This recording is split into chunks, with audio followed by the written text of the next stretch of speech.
What's going on? It's Jeff St. Pierre here, and this is episode 168 of the Adult Education Podcast. So how would you like to work 4 days a week instead of 5? Well, we're going to talk about the 4-day work week movement with journalist Jared Lindzon.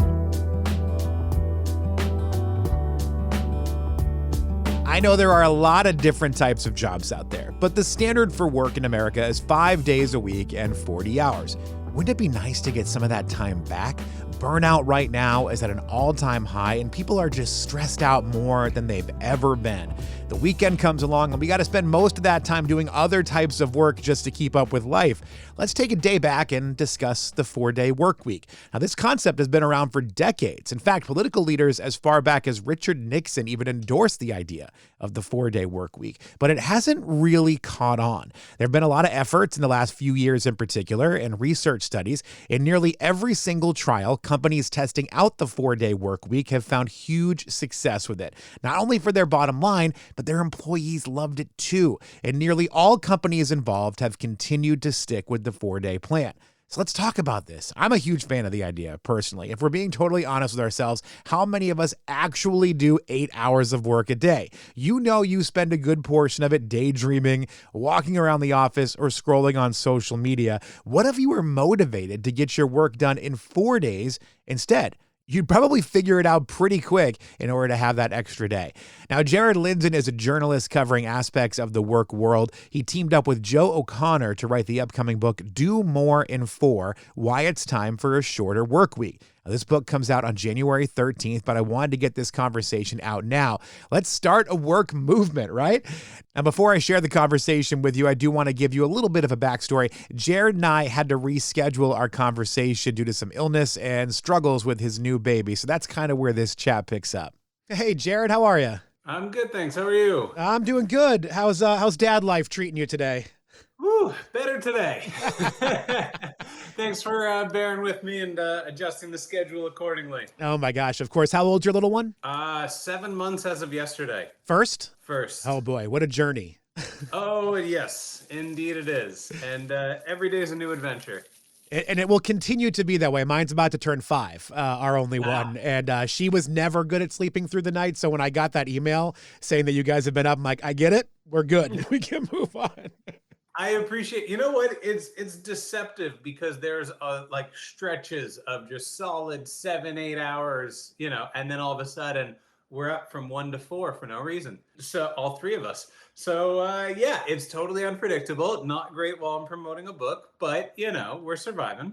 This is sort of, obviously off the topic of what the conversation will turn into. But At the time that we had our little girl, I was doing morning radio, and we had her in 2020. So it was pandemic time. I was working from home. So, it was actually kind of great for like midnight feedings because I had to get up at 3 a.m. anyway. So whatever, like I'll get up a little bit early. I'll give her a bottle, we'll hang out. But I think ultimately, as convenient as it was for us for parents, it ended up screwing up her nighttime schedule forever because it was just so easy for us to get up and down all the time. So I think we kind of screwed ourselves in that matter. Yeah, it's hard to tell like what, because the routine, like you end up accidentally creating these routines that become impossible to break. You didn't even realize you were making them in the first place. So yeah, it's been tough. Like before we were in Lisbon to promote the book a few weeks ago. I'm thinking, perfect. I'm going to start waking up earlier and earlier to get myself on the right time zone because I'm only in town for like 2 days. So I'm going to be ready to go. And after that, I left town and my wife was now all of a sudden on like, the 6 a.m. wake up that I was doing because it was so easy for me to like, get ready for my trip. And she did not want that life while I was away. So anyway, yeah, you end up building these routines that you don't realize at the time, and then they just become absolutely impossible to break your way out of. And then in a year or two, when your child is in daycare or some sort of preschool, you'll be getting all the illnesses they want to bring home, which is currently what I'm battling through. So I apologize if I sound a little congested today. I'm still kind of working my way through this right now. I'm sorry to hear that. That's all right. I have lots of friends who are a few months ahead of us who have warned that is our future. And I'm just going to like take a month off. Or at least just do like the low capacity stuff that just needs to get cleared off my to-do list for like that first month of daycare where you just a new illness every day. Oh, yeah, especially at the beginning. But, this actually kind of ties into the conversation about your book, because I feel like, your book is called Do More in 4. It's all about the 4-day work week. we could use a 4-day work week as parents. I feel like that might actually benefit us. There's a lot of crossover in the 4-day work week world, in the world of parenting. Much more so actually for women than for men, potential game changer. And we can get into some of the specifics for that. But one of the interesting things that I found is that my co-author Joe runs these pilot studies, and they, implement a 4-day work week at a number of companies at the same time. And then they study the results. And one of the key pieces of feedback that he got from parents in the 4-day work week trials was, and I can relate to this so much more now that I am a parent, was that it gave parents a day where they were neither responsible for the caregiving or the job. Like they had one day a week where their kid's in school and they're off from work, which normally is one or the other. You're full-time parent or full-time work. There is no me time in that lifestyle, at least for the early years for sure. And so just having a day back to be themselves again was really a game changer for a lot of people, just in terms of their mindset, their ability to get back into, to give themselves, to be 100% themselves at work and in their family life, and then also have the me time that they're not trying to squeeze in the 5-minute, nap breaks here and there, where they can actually just do the thing that they want to do, or that piece of themselves that they had to leave behind to become a parent. So yeah, there's a lot of crossover there for sure. Yeah, I mean, I think every once in a while this topic gets brought up, where the idea of like, why are businesses open on Sundays? That's the Lord's Day or whatever. Like, well, we need it because you have to cram everything that you need to get done in the week into 2 days, because you're working so much during the other 5 days. You don't have time to do your grocery shopping, your general, chores, the things around the house, mowing the lawn. You've got to cram all that into 2 days. So yeah, things have got to be open on Sundays because they have to be. Yeah. A lot of the work that doesn't get done Monday to Friday ends up bleeding over into Saturday and Sunday anyway. So there's some people who are just like, especially managers, like middle managers who are really squeezed. They'll say they're spending Monday to Friday in meetings and doing like the sort of busy work. And then Saturday, they actually get the stuff done that they need to get done, as part of their jobs that go beyond just the oversight of their people. And so a lot of the folks that are like way overworked right now, that are working more than 40 hours, when their company goes to a 4-day work week, they're still putting in a few hours on that Friday, but they're no longer putting that time in on the Saturday that they used to, which is a huge game changer. They actually get their weekend back. Yeah. So it is a reduction, even though they're back to a Friday or a 5-day schedule.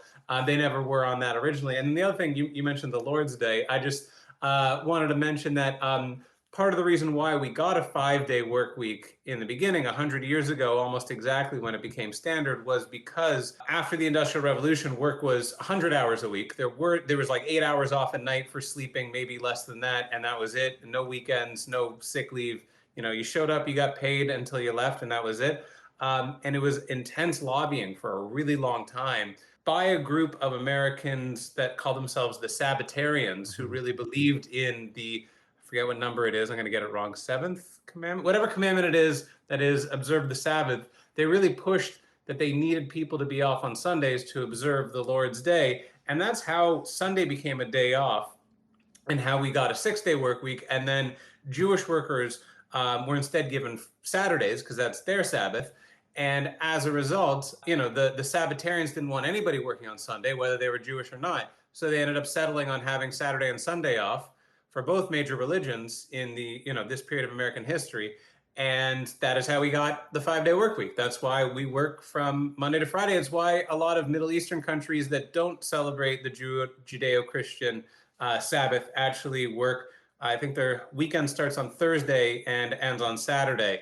And it's entirely based on that, the Lord's Day is the reason why we even have Saturday and Sunday off in the first place. But people think that it's based on something a lot more concrete and historical. And it's actually pretty recent.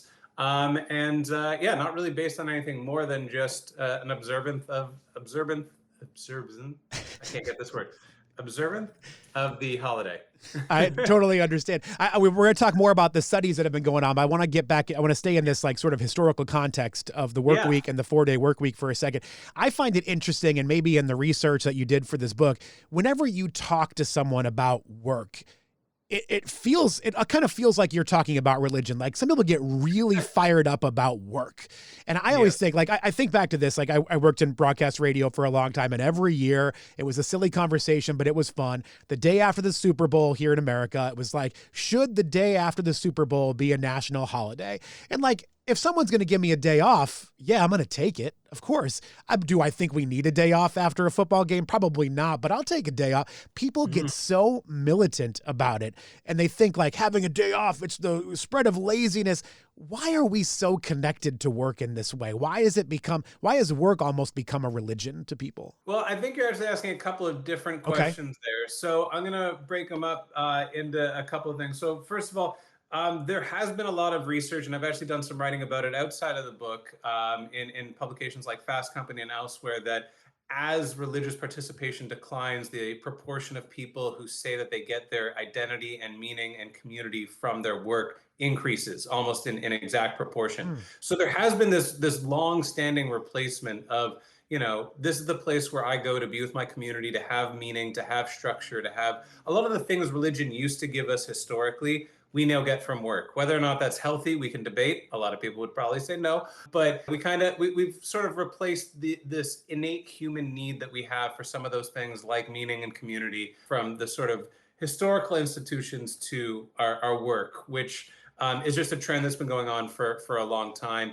And then the other piece of it is, we were talking about the Industrial Revolution. There's this history of equating presence with effectiveness, of measuring how much we are putting into our work by how much time we spend at work, which is a legacy of the Industrial Revolution. There was a time where if you were at your station at the factory could operate, it could pump out widgets, and the exact amount of time someone was at every one of those stations was the amount of output that came from the factory. If you weren't at the station, you weren't working, we weren't making money. The connection between time and output or effectiveness or productivity, however you want to measure it, is so far removed in the knowledge economy, even in factory settings that are like really, automated and technological. Time doesn't have the same correlation with output that it used to, but we've built all of these systems of work around that assumption that if you're at work, if you're physically present, then you are contributing. And if you're not there, then you're not contributing. And despite all the changes, remote work, knowledge economy, everything that's been different in the last 100 years compared to the factory system that we took this idea out of, it's still the exact same. There's studies that we reference in the book that came out last year, that show remote workers try to stay online the whole day just so that people can see that they're online because they feel like they need to be physically present. Hybrid workers say that the only reason they come into the office is so that their manager sees them physically at their desk, which is super important. And people admit to like walking around the office and trying to be seen by like the right people when they're in the, there's this correlation between visibility and effectiveness that we just can't shake as a society, which has made it really hard to say like, hey, maybe if we were to reduce the number of hours that we're working, but like really focus on doing the things that really matter, and not wasting our time with anything that isn't super important. And, if we can all get aligned on that, then we can really cut the amount of hours that we're spending at work. There's a lot of resistance to that idea, just because we've grown up in this world and we've created all of these systems around the assumption that presence equals effectiveness, which is so far removed from the reality, and why a lot of businesses are able to do more in less time by really honing in on how to make the most out of every hour, rather than really getting strict about like how many hours people are, at their desk or online or whatever it may be. Boy, visibility, you really hit something with that. And I've been told this over time from different managers in my career that, being visible is going to be the key. And I did morning radio for about 18 years of my life. So my shift was technically 5 a.m. to 10 a.m.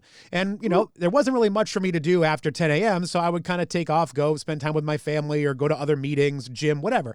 And I would be told later, like, well, things aren't working out the way you want them necessarily because you're not visible to other people in the office. I'm like, yeah, but I also get to work 5 hours before anybody else. Why should I have to stick around to continue to be visible?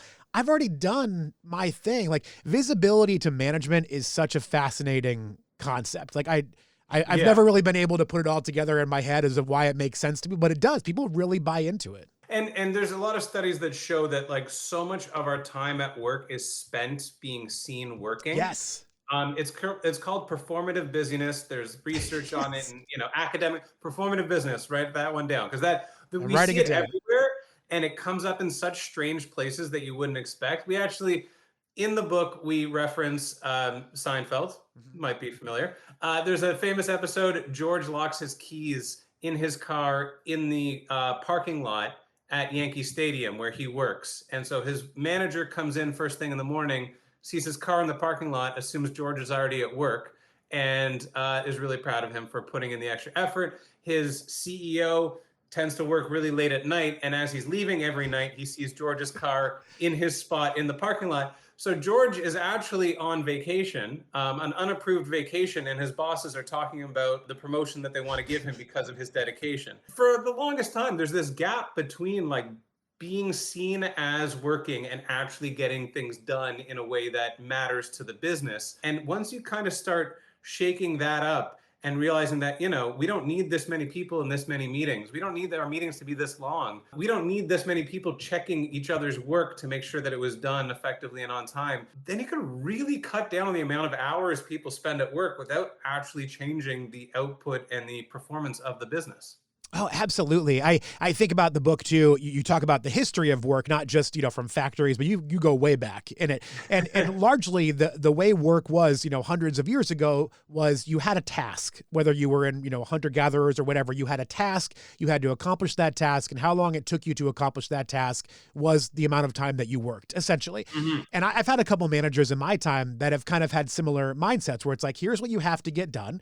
If it takes you 12 hours to get it done, you're going to work for 12 hours. If it takes you 4 hours to get it done, you're going to work 4 hours. And that to me was always the best way that I worked because I could spread it out if I needed to. Like, okay, I can take 3 or 4 hours now, go clear my head, do something else, take a lunch break, whatever, come back and finish the work later. It was kind of on me to get the job done. I didn't have to Mhm. just sit at a desk and do performative busyness or, and hang out and make it look like I'm working. I have a task that I'm working on accomplishing. And it kind of feels like that's where the 4-day work week sort of comes from. It's like, we are going to give you tasks and you have these days to get it done in a way. Two concepts to throw at you. One is this idea of Parkinson's law, which Yes. is so that was really an inspiration for my co-author to even start on this journey of running these pilots and exploring the 4-day work week. It's this theory that work will fill the amount of time that is allotted for its completion. If you ask somebody to do something in a week, they will take a week. If you ask them to do it in 4 days, they'll probably get it done in 4 days. They'll adjust their schedule accordingly and get it done in the amount of time that has been allotted. So there's less of a connection between assuming you have enough time to actually do the thing, the more time you're given, the more time you'll take. And so if you're given less time, most people will still get it done in the smaller amount of time. And I had a second concept, but I've lost it since I Well, no, it's good started because I talking. want to interrupt you there anyway, because Please. I think there's this, again, going back to that performative thing. I remember getting into an argument with one of my managers. I'm kind of a standoffish guy sometimes in the office. I like to poke the bear, if you will. And it was right after the pandemic when we were starting to come back into the office. And one of my managers was complaining about how they didn't see certain people in the office as much. And I was like, Mm. okay, so do you want them to sit here and look at Facebook on their desktop computer? Or do you want them to be at home doing whatever work they have to get done? Like, they have a goal to meet. And if they're not Yeah. meeting that goal, okay, we have a conversation. Like, they're not hitting their goal. Let's talk about it. What are you doing wrong? What can we do to make this work better? But if they're hitting the goal, who gives a shit? Like, I don't know why we're having this fight. Well, I remember what I was going to say before, and that is a really lovely concept and works well in like a small group setting. It's really tough to scale. Sure. It's easy to say, Jeff, here's what we need you to do today. Here's what we need you to do this week. Here's what we need you to do this month. And if you get those things done, whatever time's left is yours. It's easy to do that on a one-to-one level and a small team level. Once you start expanding that to like, we have a company of 10,000 people, how do we make sure that everyone's actually doing, and how do That's we fair. define that thing that they have to do this week? That's really important. And then how do we measure whether or not they've done it to completion and satisfaction? That's where this starts to become a little bit more complicated because yeah, in an ideal world, we'd say here's the thing that you got to do by the end of the day. And whenever that day ends, whenever that thing's done, your day's over, go home. But yeah, working on a bigger sort of organizational level, that it starts to get really, really complicated. The other thing I just wanted to throw at you before is speaking in the historical context, one thing that really kind of blew my mind and opened my eyes is that until the Industrial Revolution, which started about 250 years ago, so in the trajectory of the human existence, it's a pretty small amount of time. But in the modern era, prior to the Industrial Revolution, we worked an average of 15 hours a week for 95% of human history. which is So the wild. yeah, like it's people talk about the 5-day work week as as if it's got like some sort of natural origin, like it's Right. just it makes sense. It's got this sort of like purpose that meets our humanity, our nature. The reality is that if you want to get down to it, in a world where we weren't counting hours, the average amount of work per week was 15 hours, and the rest was leisure time or whatever it was. So the concept that it has to be this way, I think once you realize that this is a relatively new invention, you can start questioning whether it really does have to be this way. I think that's the key question that I have in reading the book and going through it is the have to be this way. Like I don't, Mhm. it kind of goes back to one of my first questions in our conversation. Like when you talk to somebody about work, they just think work is this, like this is what we do 5 days, 40 hour. Like that's just how it is. It has to be this way. So when you come in with this idea of changing things up to 4-day work week, I don't understand the mindset of people that go, whoa, whoa, whoa, whoa, whoa. No, we're not making a change. Like even if it does end up being better for the companies, which I do want to dive into, in almost Yeah. every single research study that's been done about the 4-day week work, it has had positive results for the employees and for the companies, not just one or the other, for both parties.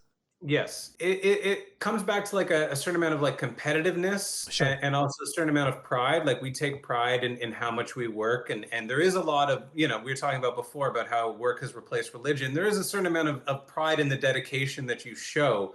The problem is that we measure dedication in hours and not the effort, Yes. because it's a much easier thing to do. But there's a lot of ways to spend an hour at work, and not all of them actually have the same output. It's just really hard to move away from that mindset. And what we're hoping to do with this book is to start poking and prodding at whether or not that mindset is sound and makes sense, and that even if you are someone who takes a lot of pride in their work, who really feels like they want to put in the maximum amount of effort that they can and to get the most accomplished in their lives or in their week or whatever it may be, we're trying to demonstrate that actually, if you want to sustain peak performance for longer in your career, if you want to be your best worker, working a little less can actually go much further. There's a lot of research to show that a little bit of rest, a little bit of pulling away from work, a little bit of recharging allows you to actually be more effective, not just in an hour-to-hour basis, but over the course of your career. You'll last longer, you'll have less absenteeism, and you'll actually be able to accomplish more in the hours you work, even if you're reducing those hours. It's kind of like that conversation about giving workers paid time off or unlimited time off. And Hmm. you find that when you give them unlimited time off, a lot of times they use less time than they would if you, because I think the mindset is, well, I have earned this paid time off. I need to take every single one of these days versus I'm just going to take a day when I need it and everything will, so it's kind of an interesting concept, going into, I know it's not what you studied, but just made me No, no, think of no. that. Yeah. Definitely relevant, and a topic I've written about before in other capacities. The unlimited vacation is at first sounds like such a blessing and turns out to be such a mess because there's so much pressure to not take it. And so on average, people actually reduce the amount of time that they take off when they're given unlimited work time. And I think it is part and parcel with the same sort of idea of proving yourself, proving your dedication, and this thing that we take a lot of meaning and importance from, which is our work. The way that we feed that, we think, is through more time and less time for ourselves. But the reality is, taking time for ourselves allows us to give more to that thing that we call work, and that we take a lot of pride in. All right, so some of the history of the 4-day work week, I thought it was really interesting that Richard Nixon, as far back as Richard Nixon, the concept of the 4-day work week was being talked about. And he tried sort of to make the change to the 4-day work week, which I could not believe that of all people, it would be him. What shocked me is that we've actually, I thought this might fall into the sort of the same buckets that everything else in the world falls into, the left, right, blue and red conversation. Yeah. There are politicians across the entire spectrum, from Richard Nixon to Bernie Sanders, who have talked about the 4-day work week as an important and effective solution to a whole range of societal problems. But yeah, Richard Nixon made that prediction. He said that there will be a 4-day work week in the near future. He said that in, I believe, 1956. So Yeah. we're still waiting for that near future. But at that time, the American government only made the 5-day work week, 40-hour week standard in 1940. Right. So we're less than 20 years into this really being formalized. So the at that time, and Richard Nixon doesn't feel like that far back in our history, because the 5-day work week isn't even that far back in our history. It was new when he said that. And so the idea of changing it, it felt so much less ingrained, less set in stone in Nixon's era, that there was some wiggle room to suggest that, with the right economic policies, which is what he was suggesting, we could go down to 4 days and still have, the strongest economy in the world. We didn't have to choose. The 5-day work week didn't seem at that time so, immovable as it is today, because we've had that much longer to deal with it. And just last year, Bernie Sanders proposed a 4-day work week as a standard. He actually cited some of my co-authors' research in the bill that was proposed. Likely not going to go anywhere, but we What do you mean? We appreciate the effort, Bernie. Yeah, so Joe O'Connor is your co-author, and he's been doing a Yes. lot of work on this for many years. You talked about Parkinson's law. That was something that he said back in 2018. So this goes back quite a few years now. And I just, going back into some of these studies here, I don't have the specific information, but just about every single study that we find about the 4-day work week comes out to be positive, as I mentioned earlier. There was one here in America. I did make a note about this one, involving 41 employers. If you want to talk about those results, I don't know if you know them off the top of your head. I did make a note of it, but I saw they logged an average boost in revenue by 15% over the 12-month study. Workers ranked the experience like a 9.1 out of 10. I mean, these are things that you can't really fake. Like, I feel like this is all very positive. I just don't understand why the movement isn't grabbing more, which is an open-ended question, I suppose. But. Totally. Well, first of all 41 of them are still doing the 4-day work week. Okay. All right. Which is important to note as well. And 96% of companies that have participated in a 4-day work week trial, and this has been tried in North America, in Europe, in the UK, and Australia, 96% of companies that have participated in a temporary 6-month-long 4-day work week trial maintain the policy on an ongoing basis. So we're seeing that the folks who are bold enough to try it often don't go back. And we can talk about the benefits. There's a whole bunch of benefits that businesses tend to realize that are really hard to reverse once they start enjoying those perks. And especially because if you design it in the right way, there isn't really much of a sacrifice on the other end. Work is still getting done to the same level as before, but now you've got more motivated staff, better recruitment and retention strategy, less absenteeism. There's less likelihood of like burnout and staff having to, take a step away from their career. There's also a big thing here as well, and we can touch on this a bit more, is with the AI revolution and with technology in general, companies are finding that getting their people to adopt these new tools, these new ways of doing things, has been really hard. Because A, people don't like the idea of training the thing that might replace them. Sure. And B, it's a lot of work. And, learning how to do everything totally differently is a lot to ask of your people, especially if you're not going to share the benefits directly with them. The company might be stronger. As a result, your job might be a little bit more secure. But beyond that, they're not really sharing in the benefits. So if you say to everybody, we want you to be 20% more productive, they'll say like, yeah, okay, sure. If you say, hey, if you can find ways to be 20% more productive, you can get a day off from work every single week. They'll say, okay, yeah, how do we do that? Let's figure this out together. And they say, well, here's a new tool that if you learn how to use this new tool, that'll go a long way in helping you reach that goal of being 20% more productive. Like, yeah, okay, what else can we do? Well, if we find ways to cut down on meetings a little bit, maybe be a little bit more selective with how many people we invite to the meeting, maybe try and cut every meeting back by 20% and still try to do as much in less time.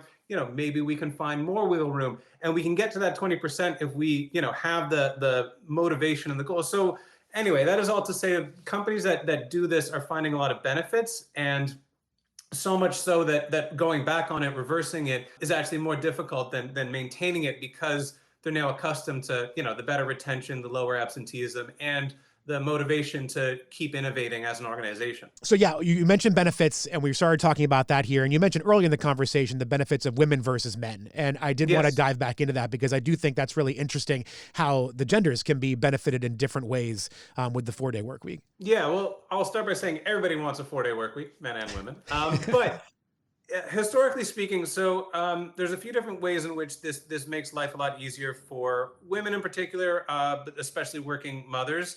One of the ways is that a lot of women, when they start, after they have children, they end up reducing the amount of time that they take. In fact, my co-author actually started this whole project with the 4-day work week years ago, because he was in Ireland studying the makeup of this giant public sector union, and he found that the women that worked for them, working mothers, were working less time, but still achieving the same results. And that's what started this whole journey towards trying to understand the 4-day work week. Women were taking, working mothers were working 4 days a week, and they were being paid 20% less. And they were less likely to be promoted statistically because, again, presence being everything, they were seen less around the office. They were considered, we're already making this accommodation for so-and-so on our team. A promotion probably isn't in the cards for them. However, they still continued to produce the exact same results as they did before they started taking less time. And statistically speaking, working mothers, women are much more likely to be working on a part-time schedule than a full-time schedule. Sure. That makes them stick out from the organization, less likely to be promoted, less likely to be given special projects, or because, again, the feeling is we've already done this accommodation for them. They're not all the way in it. So when everybody in the company has got the same policy, everybody here is working 4 days a week. This working mother isn't here any more or less than all of her colleagues. There isn't really that feeling of otherness that they're getting this special thing. Everybody's kind of on a level playing field. And we find that women in organizations that have adopted a 4-day work week are more likely to be promoted and advanced than those who don't. The other thing is, in the studies, and they looked at this specifically in the UK, I'm not sure if they also have the same stats for the United States, but when the researchers looked at the effects of the 4-day work week on the families and the individuals who participated in the trials, men chipped in significantly more in domestic responsibilities once they were down to 4 days a week. Obviously, they had more time, they were able to. And so this made life a lot easier for both men and women, made things a lot easier on the home front. And actually, Tokyo, Japan, they're having issues with declining birth rates. Sure. And one of their solutions is switching to a 4-day work week because it allows women to stay in their careers and advance for longer. They don't feel like it's as big of a sacrifice. Men chip in more at home. And there's a sort of leveling of the playing field in terms of both domestic and professional responsibility. So the 4-day work week is actually being looked at seriously by governments around the world as a solution to declining birth rates and as a way to help level the playing field for men and women in the workforce. I wonder, and I don't know if this came up in the book, forgive me if I missed it, but the idea of the 4-day work week, right? I think a lot of people automatically will think like Monday through Thursday, but 4-day work week can mean a lot of different things. In some of this research and the studies, have they tried to break up the 4-day work week? Is it Monday, Tuesday, Thursday, Friday? Like, have you seen anything like that in the research? Well, actually, so we profiled a number of different companies in the book, and we intentionally wanted companies with very diverse industries, geographies, and approaches to the 4-day work week. So, we're talking to an architecture firm in Idaho, and then a law firm in Vancouver, and a consumer packaged goods company in New Zealand, and a tech company in the UK. So we're all over the map, and we found that the most standard option is Fridays off, but that's not necessarily the only approach. The law firm that I mentioned takes Wednesdays off. They find it a little bit easier to do it that way. We spoke to a public relations firm that actually doesn't have an office. They're remote, entirely remote, but originally founded in New York. And they do a half-day Monday, a half-day Friday, and a half hour earlier all the other days. Okay. And so the hours actually equal 32 hours a week, same as a 4-day work week. But they find that, their clients don't really tend to check in on Monday mornings or Friday evenings. And it just made life a lot easier to have coverage across 5 days. But, under the assumption that nothing important happens before noon on Monday or afternoon on Friday. So there's a lot of different approaches. Some companies, if you really want to be bold with it, say, staff, pick your own schedule. Just let us know in advance when you're going to be here, when you're not, so we know not to bug you. That, again, takes a lot more flexibility, a lot more trust, usually easier done in smaller teams, smaller companies. But there are those that will actually just give full blanket, if you get all your things done, we generally want you to do it in 4 days. We don't care when those days are. But there's a lot of different approaches. I do also want to point out too that, I think the mindset around the 4-day work week in some of these studies, a lot of folks might be thinking, oh yeah, but Joe Blow's PR company doesn't really count for but you listed a few major companies that have made this switch. I think Lamborghini started in 2023, Unilever switched in New Zealand and Australia, Microsoft, Japan. I mean, these are major companies that also have presences here in America that have not switched in America, but have made the choice to switch in other countries. stories, and I'm just like, hey guys, I mean, why don't you jump the gun? Let's get it over here. It's always interesting how America seems to be at the forefront of many things, but also way behind the eight ball on a lot of other things. Well, let me throw one more at you. So we looked at this giant study that was really foundational in convincing some folks about the 4-day work week. So the OECD actually gives us a measurement of how many hours per year the average person works in every OECD country. And so you can actually see a full ranking of the countries that spend the most time at work and the countries that spend the least time at work. And almost universally across all of these different countries, the countries that work the longest hours have the worst performing economies and vice versa. So within the European Union, for example, countries that work the fewest hours on average are Germany, Denmark, and I'm forgetting one. But anyway, somewhere in the Nordics. And the countries that work the most hours are Poland and Greece.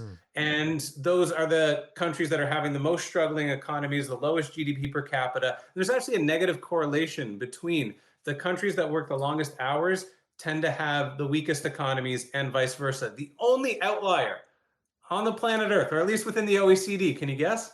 Probably America. It is America. America's got the strongest economy and some of the longest working hours in the world. This also takes into account, by the way, maternity leave, vacation days, all the things that most other countries have standardized, or at least, provided some policy around. The United States a little bit slower on some of those things like mandatory leave. So that is why the hours are actually quite high, despite having the highest performing economy. So I mentioned Germany, the most productive country, second best, highest GDP in the OECD, and they have some of the lowest working hours. So they work 20% fewer hours as a country than the Americans, and despite having, the second strongest economy. So the U.S. is a special kind of place. It certainly is. And if you break it down further, there's definitely the haves and the have-nots in the working hours world, as there is in a lot of things in America, where there's some folks who earn the most money tend to work the fewest hours, Right, and yeah. vice versa. Executives, they could spend a day on the golf course without anyone saying anything. But there's a lot of folks who are barely making ends meet who are working 2 or 3 jobs. And so, that is, America has always been a country of the haves and the have-nots. And in this too, it is an outlier for that sort of structure. Oh, for sure. Listen, Jared, this is a fascinating conversation. If you didn't already pick up on it, I'm a big proponent and fan of the 4-day work week. We used to joke in the office when I was doing morning radio. It's like, well, we need the rest of the world to switch to 4-day work week so then we can switch, because radio would not be the first one, because we're supposed to entertain you while you went to work. So if you're going to work 5 days a week, then we kind of have to work 5 days a week. But if you're not going to work 5 days a week, then we kept trying to push the idea, didn't get very far here in America yet. And I keep saying here in America because you're in Toronto, so that's why I'm making that distinction. Hey, we're trying our best with the book. It is an effort to start a movement, not just an interesting read. And so we're hoping that the idea catches on. I'll tell you, listen, I don't think that next year we're going to have, a large proportion of the world of the United States working a 4-day work week. But I'll tell you, I'm pretty damn confident that next year there'll be more companies working a 4-day work week than this year. And the same will be true the year after and the year after that. I don't think that this will necessarily happen quickly, but I think we're on pace for a change, and I hope the book moves this conversation a little further along, a little faster. I do think the hybrid work model has helped move the 4-day work week a little bit further along, because I think that's giving people the idea, oh wow, you're not coming to the office and you're actually being more productive than you were when you were in the office. So maybe we could. So I do think the hybrid model is helping to change the conversation a little bit, but we'll see where it goes. I hope people do adopt this and they do make a change. Jared Lindzon, one of the authors, co-author of Do More in 4, Why It's Time for a Shorter Work Week. I know you also have publications you write for and other aspects, different magazines, different journals. Where can people go to find out more about you and more about your work? Fast Company in the US and Time Magazine as well. I also write for the Globe and Mail and the Toronto Star here in Canada. But yeah, the book is coming out January 13th, and I hope you'll take a look. I see you've got Maple Leafs jerseys behind you. I grew up in New England, so I'm a Red Sox fan, but I was very much pulling for the Blue Jays, and I'm so sorry that the conglomerate of the Dodgers took you guys down this year. I have to apologize for that. That's all right. To see a $50,000 pitcher up against the $700 million man and striking him out was almost worth the overtime game 7. I'm not even going to talk about it. That was a heartbreaking moment. The meme of that was the best. Did you see the meme where it's like you can see the amount of money they're making per second? That was the greatest meme I think I've ever seen in my life. Hey, listen, we've got a whole lot to be excited for next year. The Blue Jays. It was a heck of a season, and I think they can run it back next year. And we're just 1 point away. So I think we can make it happen next year. Let's hope for the best. Well, listen, Jared. Good luck with the little one. Good luck with everything, and thank you again for all your work on this book. I've really enjoyed reading it. So thank you. Thanks so much for having me. I really appreciate it.